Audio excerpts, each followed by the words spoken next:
So last Sunday, that being the 14th of June, 2015, the entire Game of Thrones audience that hadn't read the books shat their pants at the ending, I should say. Now me, I've read up to book 3, so I had the general idea of what or no, well, I had the general idea of what happened up till book 3. After that, it was like all a complete misery to me, but me watching the show, yeah, I did read the Wikia, so I kind of knew a little bit of everything, the general idea at least of what happens in the books, and so I'm one of those people where I can read spoilers and still appreciate what I'm seeing or what I'm reading, etc. I can still appreciate it.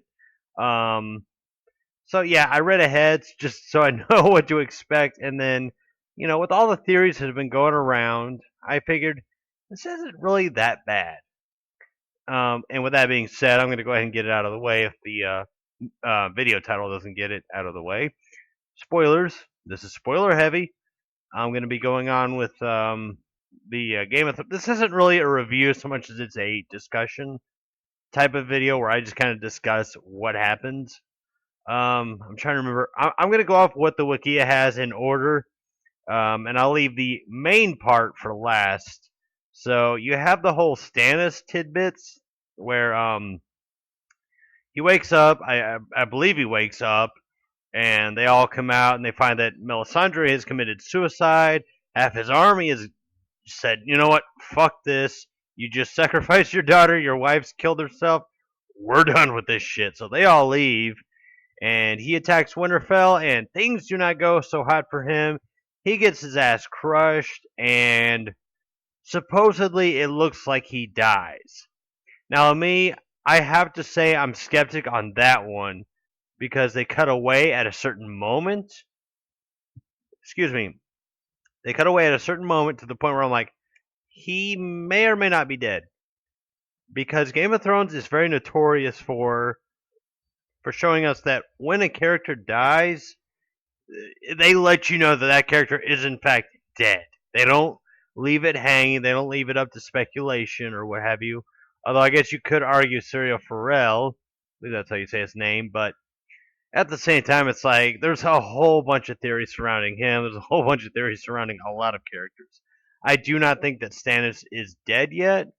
I know the Wikia lists him as deceased. It lists a lot of people, or it lists pretty much everybody that you think is dead in this episode as dead. So, with that being said, now that I've got the spoiler out of the warning, I shouldn't really be like saying, well, this character, that character is the other character. Jon Snow, Marcella Baratheon slash Lannister, and Stannis Baratheon. Those three are listed as dead. There is only one of those three that I am convinced is 100% dead. If not, 100% dead and or slash dying. So with that being said, Melisandre, and this is an important tidbit here. She says, "Yep, I'm done too. This probably isn't what was supposed to happen. I must have fucked something up, or something is just not adding up." She heads back to the Castle Black. The Castle Black. She heads up to Castle Black. Davos is like, "What happened? Where's Shireen?" And Melisandre just has this look like, "Fuck, fuck, fuck, fuck, fuck. I fucked it up. Fuck." And you see a more human aspect to it because I think she realizes that, crap, maybe Shireen didn't need to die. Maybe I didn't need to do all that stuff. Maybe, wow. She's just completely unsure of herself now. She's just like, what the hell just happened? I thought I knew, she thought she had the answers, but it turns out she didn't. And Davos is like, Shireen? Stannis? Stannis' wife? What? What the fuck happened down there? And so that all happened. Anyways, moving on to the other tidbits of the North. Anyways, you see Brienne of Tarth again. This is where I'm like, Stannis may or may not be dead. Brienne of Tarth comes up to him and says, basically, I know you killed Renly. I was his King's Guard. I'm here to kill you. Did you kill Renly? Stannis is like, yeah, I did it. I mean, he just straight up admits, yeah, I did. And she says, well, in the name of it just basically gives him a very honorable treatment, but still acts in that kind of vengeful way. And so she says, I'm here to kill you, basically. And he says, do your duty. I was like, I can't hate you now. Because of that one line, I cannot hate him. But even then, I didn't hate him before when he sacrificed Shireen. I know a lot of people got on their moral high ground, hated on him for it, which moral high ground is like the biggest theme of this whole criticism of Game of Thrones, which I just find it stupid. But that's a different debate for a different day. Anyways, um, you got to look at it like this. He had suffered a defeat at Blackwater. He had suffered setback after setback after setback, and he has had this red witch just whispering in his brain, or in his ear rather, saying, "You're destined to be king. You're destined to be king." And he does the whole each sacrifice thing. Joffrey dies. Robb dies. Balon was supposed to die, but whatever. I guess the showrunners forgot these guys even existed. Although they're supposed to appear in season 6, so I guess delayed reaction is delayed for Balon Greyjoy kicking the bucket, if he kicks the bucket at all. At least as far as the show goes, which that's one thing I'll harp on the show for. Like, why the fuck would you exclude the Greyjoys? For that boring as fuck Dorne storyline. God, that storyline was horrible. And oddly enough, Jon Snow isn't going to be the last thing I talk about. It's going to be that Dorne storyline because, oh crap, that was god awful story writing. Whoever wrote the Dorne scene should be fired. That was shit. Like, it is really something for me to say that a Dorne scene is shit, or the Dorne story in general was shit. There was a couple of good scenes, but maybe that's it. Just God, that was garbage. I absolutely hated every bit of it. I'm like, what the fuck is this? Why am I wasting? Why is this taking up screen time when there could be interesting things happening? You know. Anyways, so amidst the chaos of the Battle of Winterfell that we saw a whopping 2 minutes of, Stannis supposedly dies at the hands of Brienne, but Theon actually redeems himself by killing what's her name? Miranda, who is basically Ramsay's Harley Quinn, if you consider Ramsay to be the Joker, which a lot of people probably should. Well, depending on if they hate him or like him, because the Joker tends to be a lovable villain, or well, you love to hate the guy basically. But anyway, she kicks the big one. She gets dropped off a cliff, and I could just do nothing but picture a Wilhelm scream as she fell to her demise. I thought it was hilarious, and then he grabs Sansa, and they kind of run. They're like looking down the wall, and then he takes her hands, like, we can do this, we can do this. And so they jump. The Wikia has their fates listed as unknown. I'm like, they're fucking alive. That's a gimme. Just don't even try. Everybody knows they're still alive. If they're dead, we would have known it by now. Anyways, moving on to some more positive aspects of the show. In Bravos, we get to see Arya Stark just go ape shit on pedophile Meryn Trant. Well, he's not really a pedophile. He just likes to beat the shit out of children, apparently, or more specifically, little girls. So he like slaps a couple around, and then two of them. I want to say there were two of them that just said, "No, no, fuck this, we're out." And then there's one that stays, and he just looks at her like, "What the fuck?" And then she like looks up, and it's like, boom, it's Arya, and I was like, "Oh shit!" And then she just guts him in the eye. I'm like, "Oh, I was like clapping. I was happy because I'm like, "Oh, I wanted this little bastard. Well, not little, but I wanted this bastard to fucking get his." Um, I thought making him somebody that enjoys beating children. Well, initially they implied that he likes to sexually abuse children. In this one, it's just he likes to beat little girls. So I'm like, all right, I can kind of meet you there. But at the same time, you implied something different in the previous. What's the previous episode or the episode before? I want to say it was the episode before that. But anyways, um, she stabs him in the eye, stabs him in the other eye, and just goes to town on this dude. And she just taunts him and says, right before he dies, she says, "My name is Arya Stark," and then she slits its throat. I was just like, "Oh, that is glorious." But she done goofed because when she goes back to where the Faceless Men live,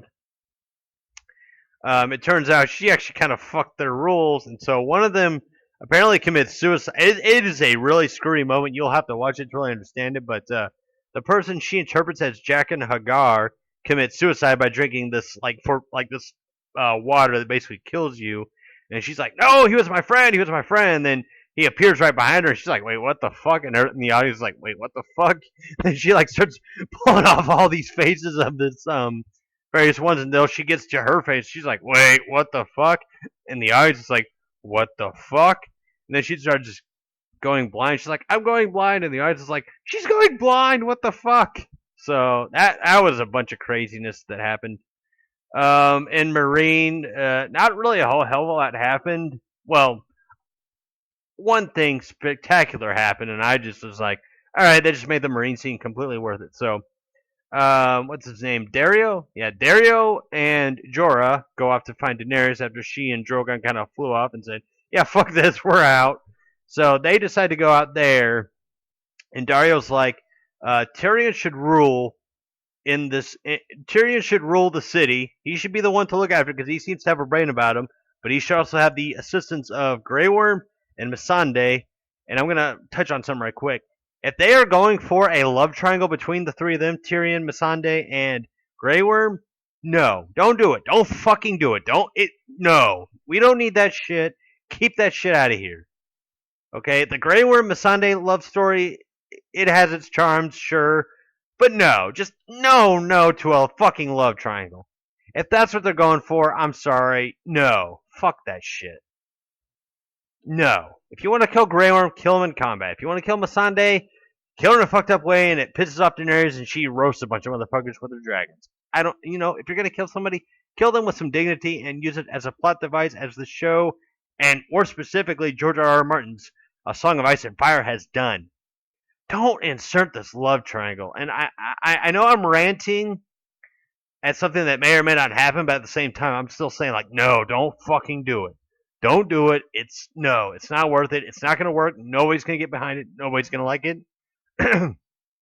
Because I like Grey Worm and I like Tyrion. I don't need a reason to hate one of the two because they just so happen to like the same chick. Missandei, I don't have anything against her. I don't think she's a bad character, but I don't have any particular attachment to her like I do with those two. Anyways, back on track.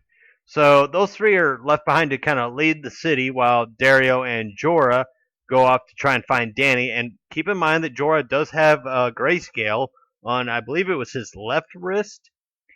So he has that. I think that's going to come into play more prominently in the next season. In fact, I can kind of foresee him dying in some heroic way to protect Daenerys and get her, back to quote unquote HQ, or HQ's going to fall. Like, she's going to get rescued, but HQ's going to fall, and Marine's going to go back to being a slave state, and then that may be the cue for them to kind of head back to Westeros and just say, let's just work with what we got. I don't know.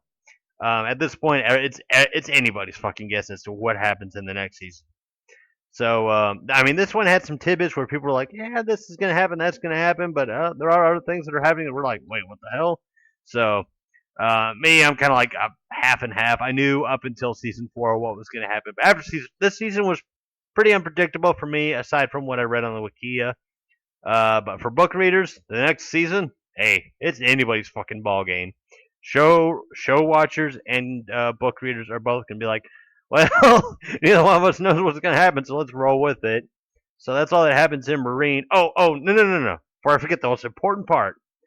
Varys calmly walks up to Tyrion, teasing Tyrion about abandoning him in Volantis, and he is pleased to see Tyrion is already settling into a role that suits him. And he reminds Tyrion that he has experience running a city full of people trying to kill each other, King's Landing, and implies that he and his little birds are there to help. And he also implies that the reason he knew Tyrion was where he was because of his little birds. Basically, his little agents around the various things. But Varys is like, Tyrion, you're the guy. I'm going to help you. So while Tyrion has to work with Grey Worm and Missandei, he does have Varys there to support him. So I fangasm him right there. I'm like, Varys and Tyrion running a city? Shit, yeah. Marine may actually be headed for happy places after all. And let's see. Yeah, it touches up Dany getting found by the Dothraki. Whatever. We'll see what comes of that. That was just kind of a cliffhanger. It's like, wait, what the hell? But she does drop a ring, and I'm assuming she means to leave a trail, but at the same time, I'm thinking, what are the chances of them finding... Oh, that's right, it's TV. They're going to find it anyways. Dorne, I'll get to in a bit. Oh, King's Landing. This was probably... I want to say this. I don't know if this is the best scene of the entire show or the second best scene, but I'm going to go ahead and say it's my favorite, at least the one so far of the ones we've discussed. No, no, no. The Arya scene, I think. No, no, this one was definitely the best. It and the Arya scene with Marin Tran. That one's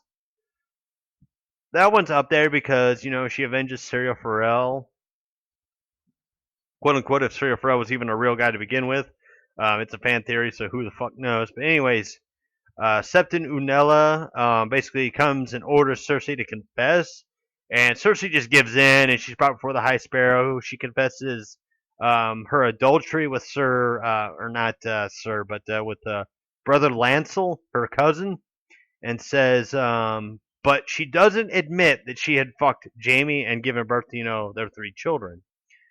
And so Cersei like begs to be allowed back into the keep. It's like, I just want to see my son. And the High Sparrow says, you have to stand trial. Cersei is brought to a cell where she is stripped naked and washed before her hair, washed before her hair is cut short. So she basically gets a trim, and she is brought outside where she has to walk naked through the streets of King's Landing from the Great Sept of Baelor to the Red Keep as punishment. All right. First off, there is only one complaint. It's a big complaint. The CGI of her face to a stunt double's body. That was garbage. That was horseshit. That was just horrible CGI. I understand if in Lena Headey's contract she's not supposed to be nude or whatever. That's fine.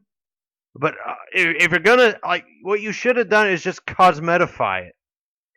Or if you're gonna use CGI, do it effectively. Because what you used was garbage. I didn't like it. It looked bad. Just ugh. Anyways, trying to ignore that anyways. She basically walks across the street naked as you please, completely disrobed in every way, shape, or form, and her hair is shaved. She basically has in the books, I think it's a little more extreme. Like she has every inch of hair trimmed off of her, including her eyebrows and everything else, and she's basically bald. And this one, she just kind of has like she just has how to describe it. Basically, she has super short hair. Like she has a full head of hair, but the hair is super short. Like it's not long and blonde and all that stuff. So she walks across, and you have the peasants just yelling and screaming insults at her, calling her a cunt, calling her a bitch, calling her a usurper, just every name you can think of, and they're throwing like food at her, dung at her, cow pies, you name it. They are just going to town on her, and they blame her for the war, all their suffering under King Joffrey. They blame her for all of it. It is like the biggest humbling moment for her. And yet at the same time, I'm like, I really wanted her to suffer, but not like this. This is just demeaning to anyone. It's really just ugh. Like I was surprised that I actually felt sorry for her. I'm like, wow, I really wouldn't wish that on her. But anyway, she does make it to the Red Keep. Admittedly, she is just like traumatized. She just kind of curls into a ball, like, oh my god, what just happened? And then what's his name? Qyburn comes out and he's like, he covers her up and says, "It's okay. You're back to us. You're with us now."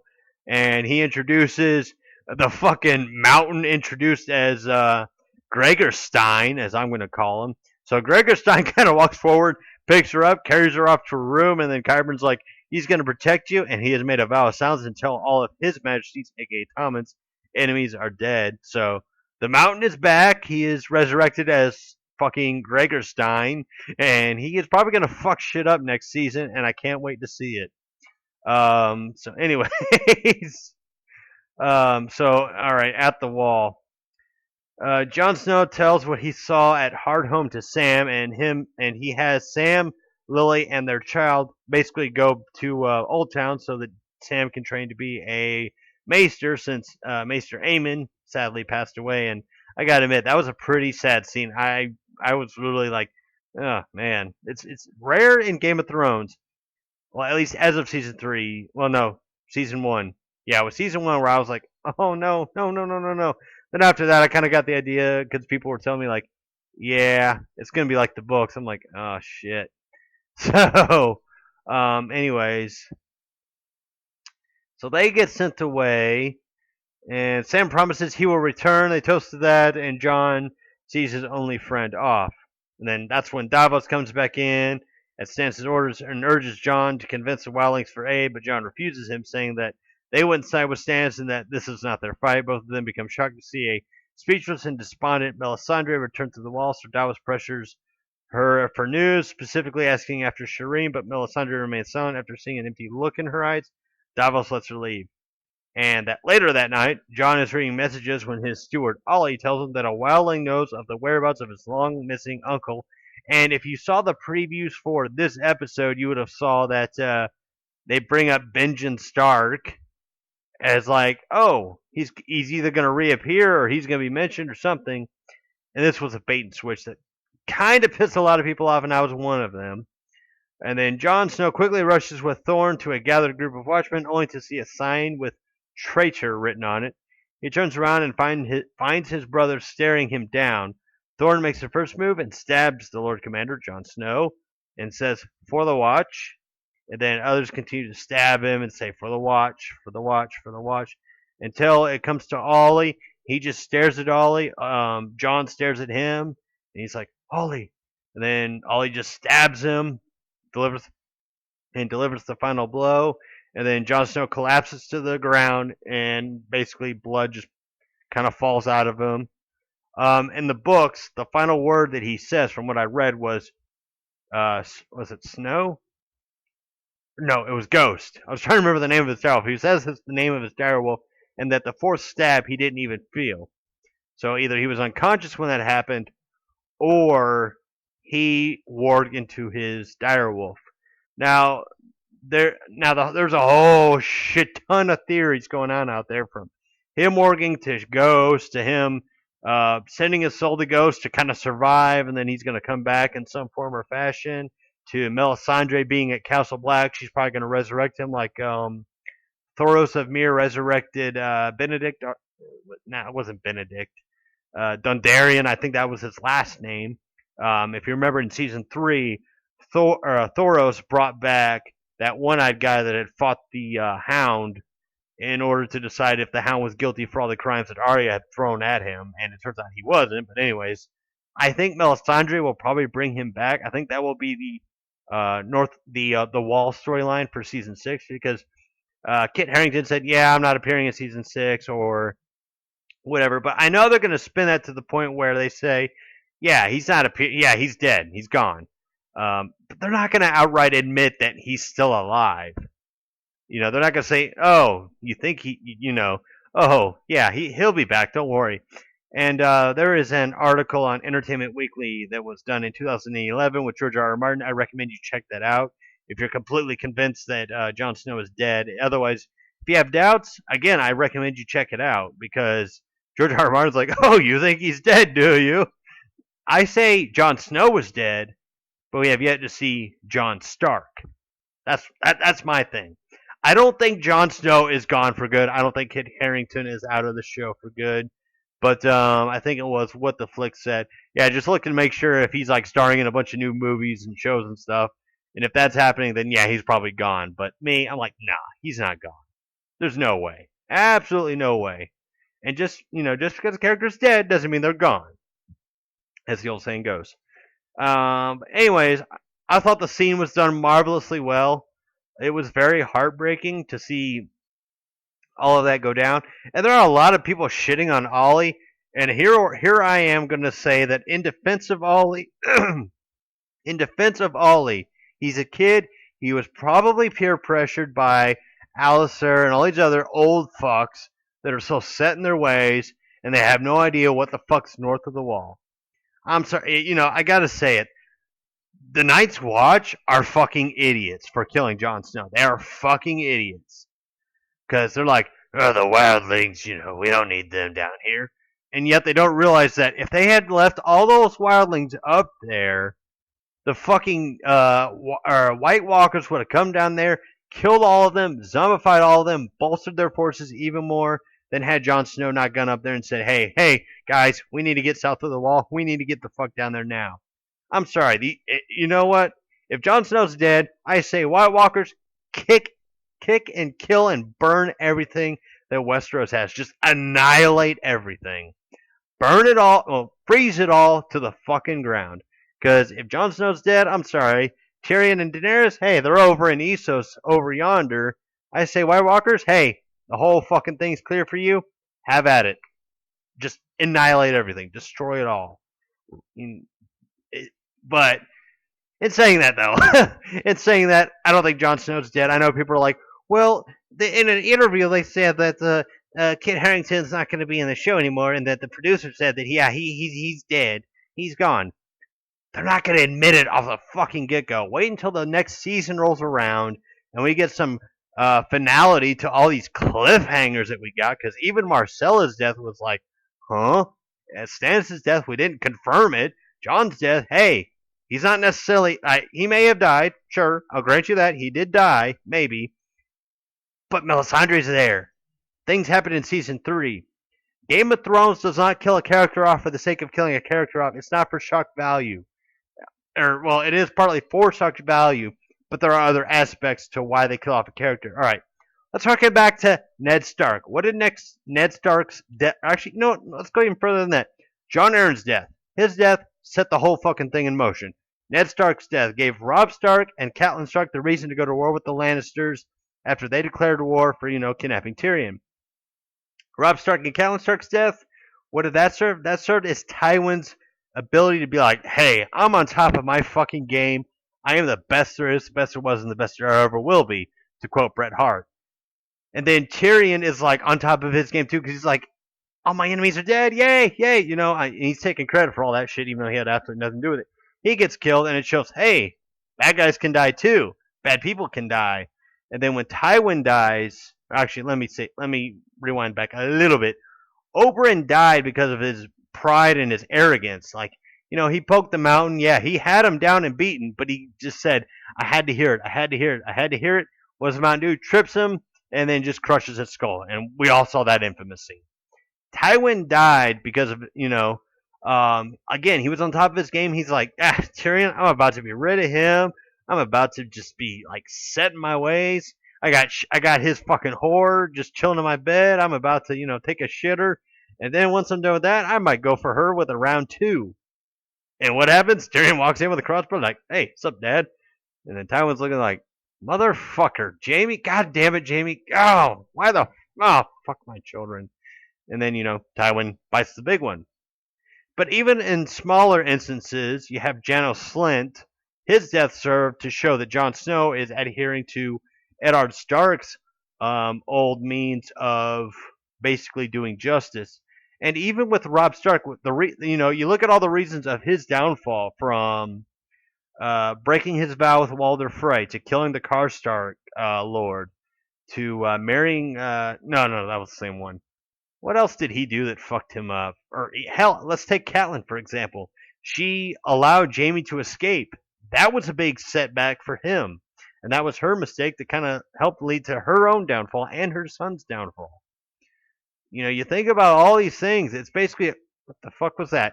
But basically, all actions have consequences. Look at it that way.